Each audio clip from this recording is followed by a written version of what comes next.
There is something happening to you that you cannot explain to anyone. Not because you lack the words. You have tried the words. You have said, "I feel lost," and watched the person across from you nod without understanding. You have said, "I don't know who I am anymore," and received advice about hobbies or sleep or gratitude journals. And the advice made you feel more alone, not less, because what you are living is not a productivity problem. It is not a mindset problem. It is something older and deeper and far more violent than any of those words can hold. Maybe it started with an event, a relationship that ended, a job that collapsed, an identity you had built over years that one morning simply stopped working.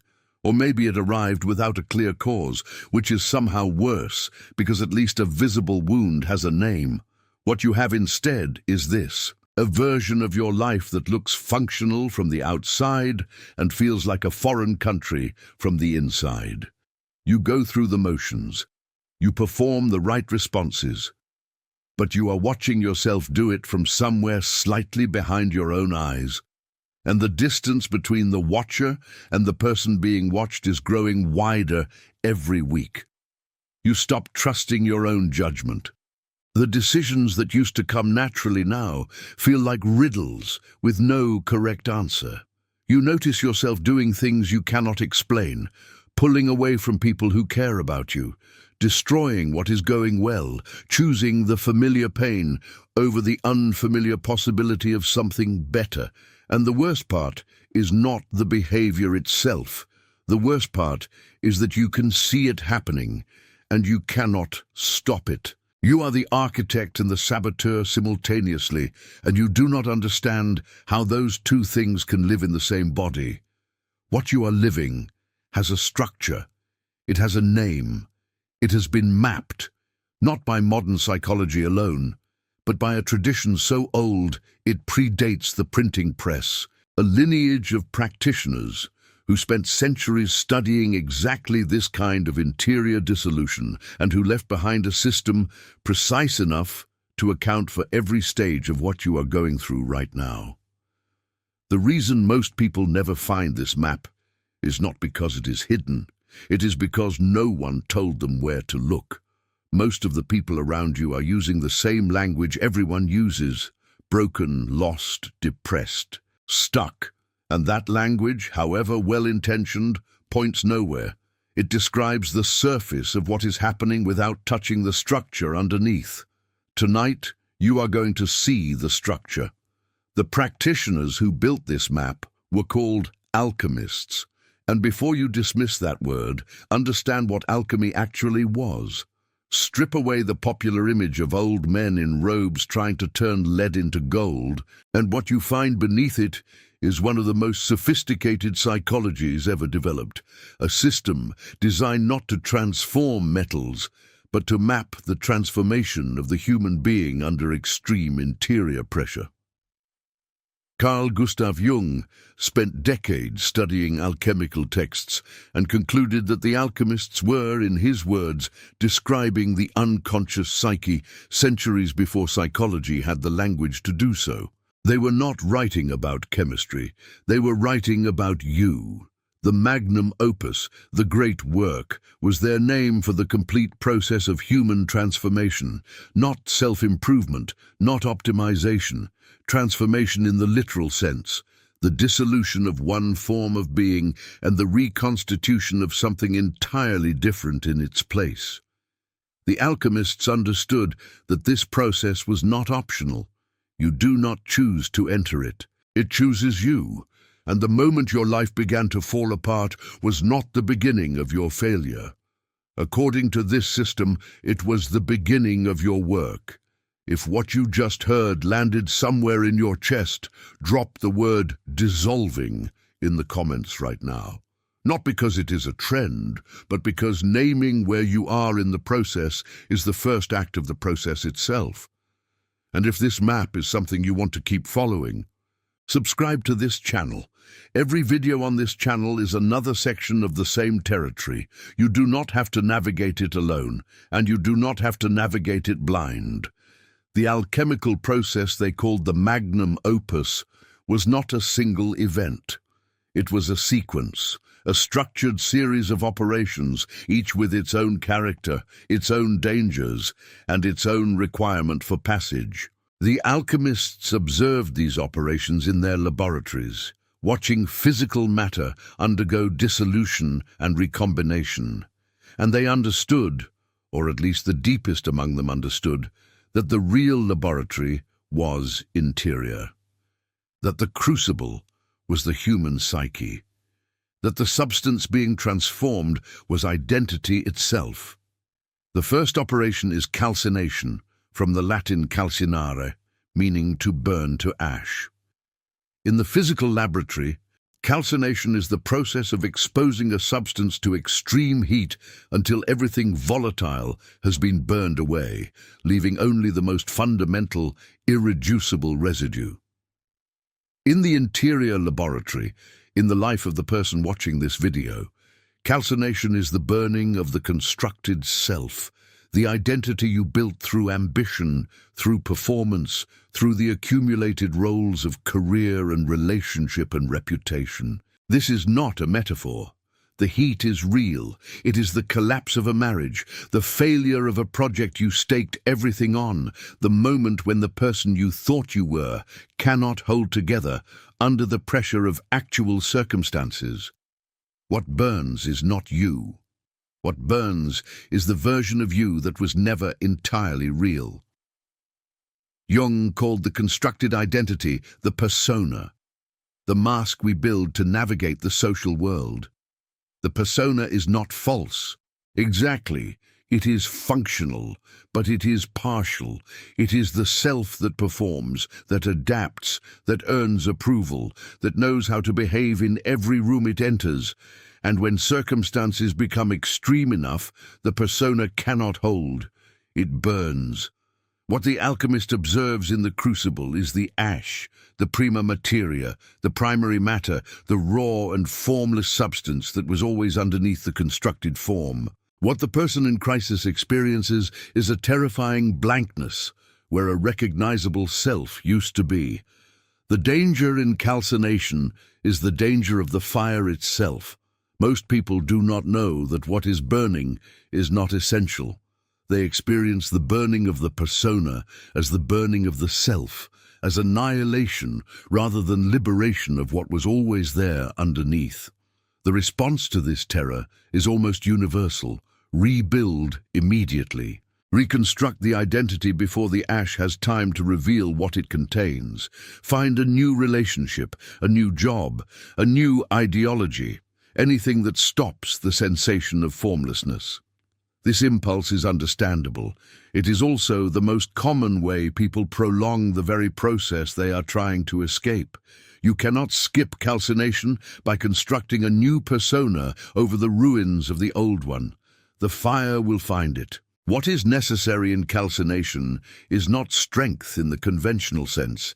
It is a specific kind of willingness, the willingness to let what is burning burn without immediately rebuilding in its place, to stay in the heat long enough for the ash to be revealed, to understand that formlessness is not the destination. It is the precondition for everything that comes next. The second operation is dissolution, solutio in Latin, meaning literally to loosen, to release, to make liquid. Where calcination burns, dissolution dissolves. In the physical laboratory, the alchemist takes the ash of calcination and immerses it in a solvent, water, acid, mercury, watching the solid structure come apart into its constituent elements, each component separating from the whole. In the interior laboratory, dissolution is the period after the initial collapse, when the boundaries that once held your identity firm begin to blur. You cannot remember who you are outside of the role you lost. You cannot feel where your values end and the values of others begin. Your preferences, your desires, your sense of what matters, all of it becomes permeable, undefined, liquid. This is the phase most commonly mistaken for depression. and it can present with all the symptoms of depression: withdrawal, flattening of affect, loss of motivation, disconnection from what used to provide meaning. What distinguishes dissolution from pure depression is its function. Depression is the psyche stuck. Dissolution is the psyche in motion, painful, disorienting motion, but motion toward something. The alchemists called the liquid state of the dissolved substance the prima aqua, the primary water, and they understood that only what has been dissolved can be reconstituted at a higher level of integration. You cannot refine a substance that has not first been broken down into its elements. The danger in dissolution is drowning. The loss of boundaries can become total, a merger with the unconscious so complete that the person loses the capacity to function. Jung documented cases of individuals who entered the dissolution phase and never emerged, their egos overwhelmed by the contents of the unconscious that the dissolution had released.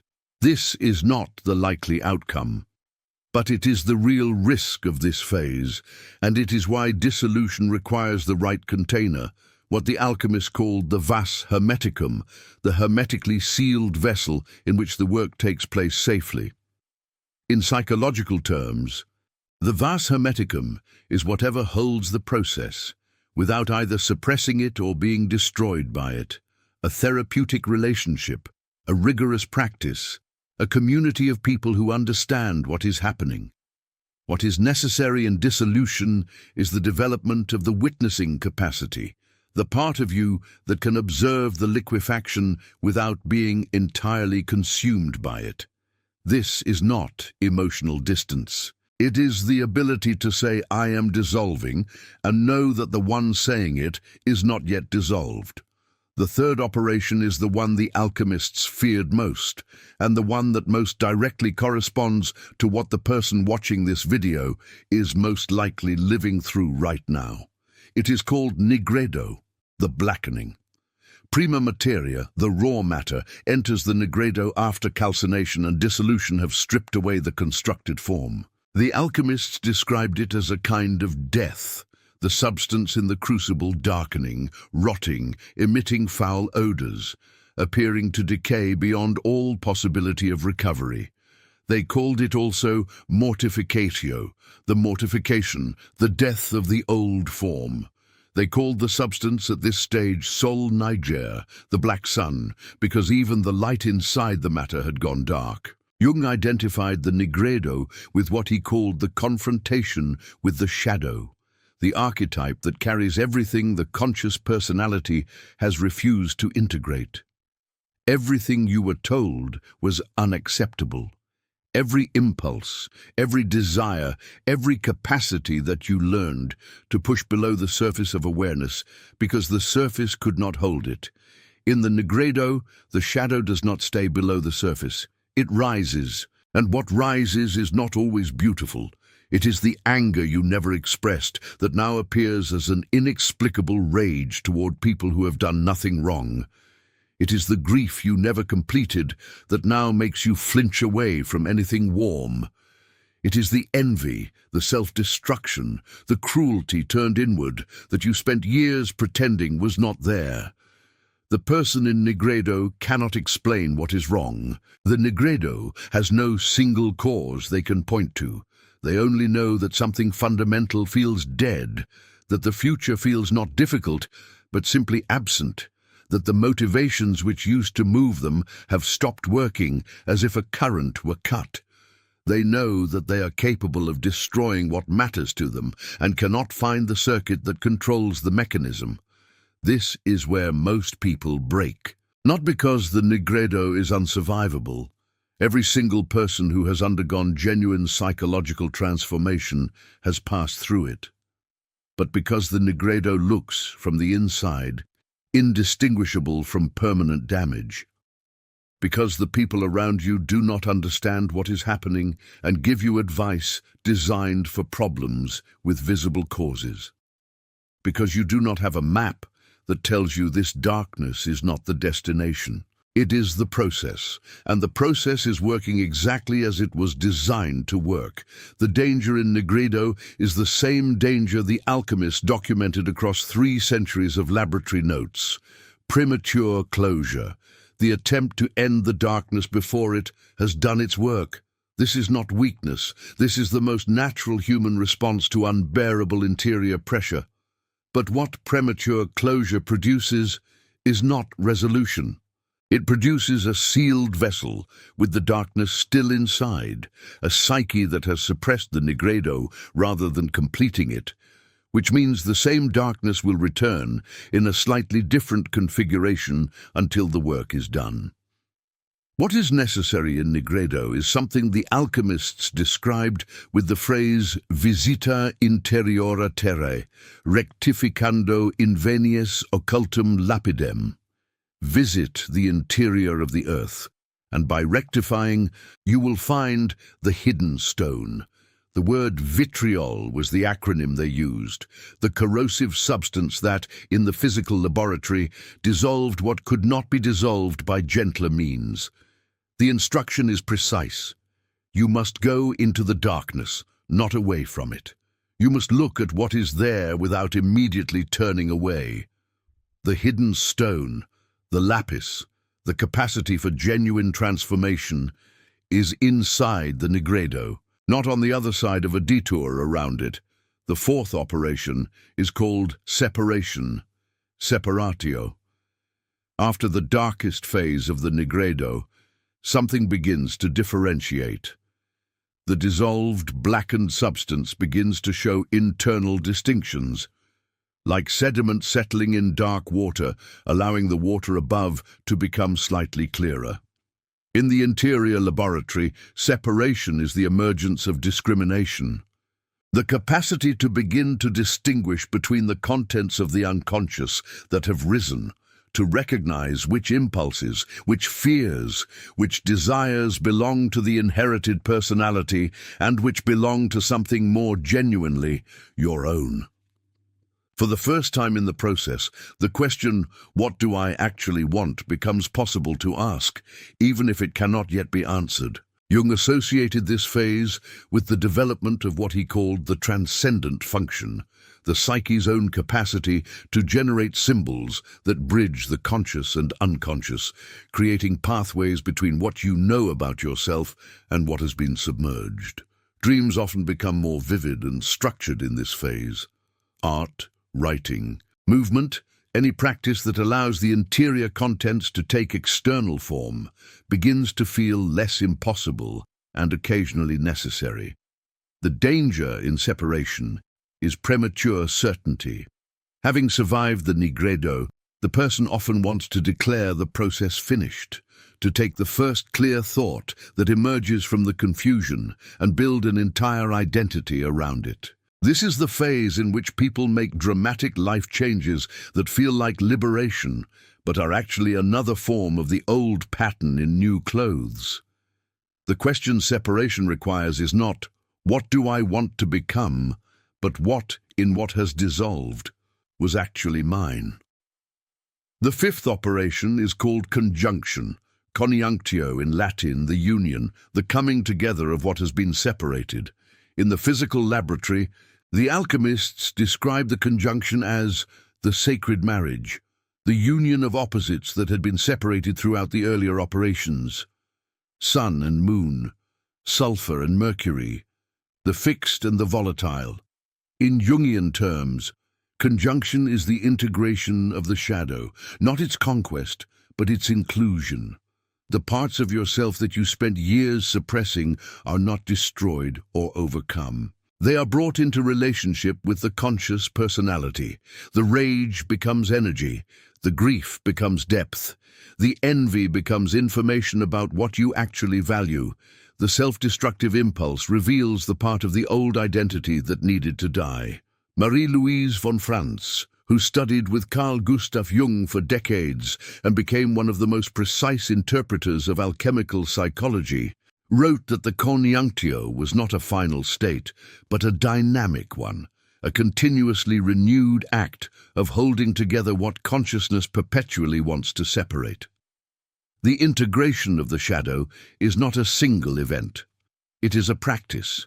And the person who has undergone it does not become someone who no longer has darkness. They become someone who is no longer at war with it. What is necessary in conjunction is the willingness to hold paradox without collapsing it, to be someone who contains both what you have always presented to the world and what you have always hidden from it, without those two things cancelling each other out. The sixth and final operation is called rubedo, the reddening.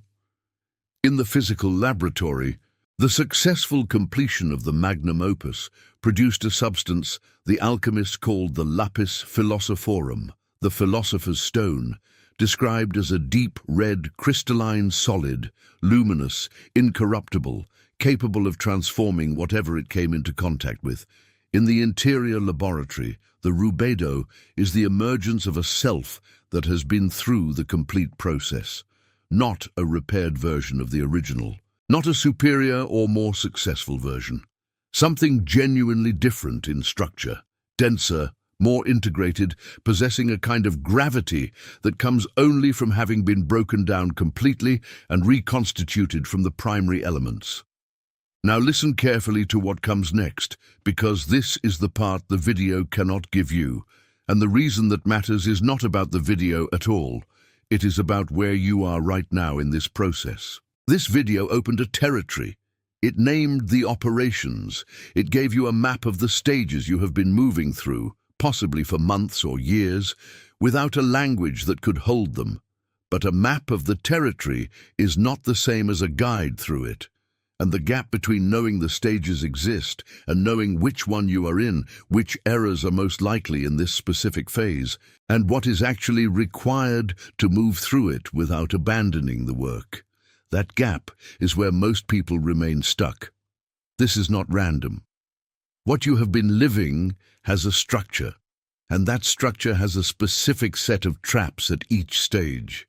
Traps that look different depending on which operation you are in. Traps that feel like personal failures, but are actually predictable features of the process that every person who has undergone this transformation encounters. Most people go through this completely blind. Without a map, people stay stuck at the phase where the traps are most convincing, repeating the same loops, building new structures over unfinished dissolution, declaring healing before the nigredo is complete. The collapse code is what you need next. It is a psychological map structured in 6 phases, from the initial collapse of identity through the complete process of reconstitution, built on the work of Carl Gustav Jung and the alchemical tradition of dissolution and reformation. It is not therapy. It is not self-help. It is not motivation. It is the map the video pointed toward, delivered in enough detail to be actually usable at each phase of the process. When you have it in your hands, you will be able to identify precisely which of the 6 phases you are in right now. You will understand why you got stuck where you got stuck, and what specifically keeps people pinned at that stage. You will be able to see the errors before you make them, the premature closures, the identity reconstructions over unfinished dissolution. The conjunction attempts before separation has done its work. You will have the tools for each stage, not the generic tools of the self-improvement industry, but the specific instruments appropriate to where you actually are in the process. The collapse code does not promise that the work becomes easy. The alchemical tradition was never in the business of false comfort. What it promises is clarity about what is happening, visibility over the patterns that have been running you without your knowledge, and genuine direction for someone who has been navigating in the dark. This is exactly why the collapse code exists. The link is in the comments. The access is immediate. What emerges on the other side of the rubedo is not what most people imagine when they imagine transformation. The popular fantasy involves a moment of arrival, a morning when you wake up lighter, resolved, finally yourself in the way you always suspected you could be. The alchemical tradition offers something less cinematic and far more durable. What emerges is not a self that has escaped its darkness, but a self that has metabolized it. The grief is still there, but it has become a kind of depth that was not there before, a capacity for genuine contact with other human beings that only comes from having known real dissolution. The rage is still there, but it has been separated from its automaticity. It is now information rather than compulsion. The self-destructive pattern is still there in the architecture of the psyche, but it is no longer invisible. What was once a current you could not see is now a mechanism you can observe, and observation is the first form of freedom. The relationship with pain changes. This is perhaps the most significant transformation and also the hardest to describe to someone who has not undergone it. It is not that pain becomes acceptable or welcome or meaningful in some redemptive sense. It is that pain stops being the final word. Before the magnum opus, pain has an absolute authority. It tells you to stop, to run, to reconstruct, to numb. After the process, pain becomes information inside a larger context. You can be in pain and still know what direction you are moving. You can feel the nigredo without being certain it is permanent. You can experience the dissolution without believing it is annihilation. The identity that emerges is not a polished version of the old one. It is made of different material. Gerhard Dorn, the 16th century alchemical philosopher who was one of the most precise map makers of the interior process, wrote that the completed work produced a unus mundus, a unified world, a state in which the distinction between what is inside and what is outside becomes permeable in a new way. The world stops feeling like a hostile environment to be navigated and becomes instead a place in which you are genuinely participating. The separateness that drove so much of the suffering softens, not into merger, but into something more like membership. You are not behind glass anymore. Paracelso, the great physician and alchemist of the 16th century, understood that the magnum opus was not a project undertaken once in a lifetime.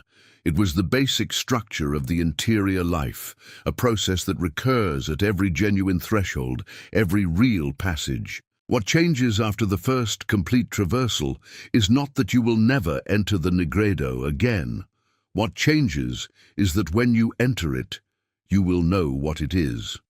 And knowing what it is, you will be able to do what the alchemist does in the laboratory. Watch the process, tend the vessel, maintain the heat without forcing the outcome, and trust the operation. You began this video in a specific state, a state of watching your own life from a slight remove, of performing function without feeling it, of noticing the pattern of self-sabotage from inside the pattern and not being able to find the off switch. That state has a name now. It has a location in a map that is older than modern psychology and more detailed than anything the language of breakdown and recovery can provide. What seemed like dissolution is dissolution, and dissolution in this system is not the problem. Dissolution is the first evidence that the magnum opus has begun. The real work has not been derailed. The real work has finally started. If this channel is where you want to continue the map, subscribe. Every video here is another section of the same territory, another operation named, another phase illuminated. Following this channel is not a gesture of support for a creator. It is the next step of the process that tonight opened in you. There is something ahead that this video cannot name yet. The alchemists called it the lapis, the stone that transforms whatever it contacts. They were not writing about a literal object. They were writing about a state of being that becomes possible on the other side of the complete process. You have not arrived there yet, but you are for the first time on the map. The work is not behind you. It is not something that failed to happen. It is happening now, in the formlessness, in the darkness, in the ash and the dissolution, exactly as it was always designed to happen. That is where the lapis is, not on the other side of the darkness, inside it.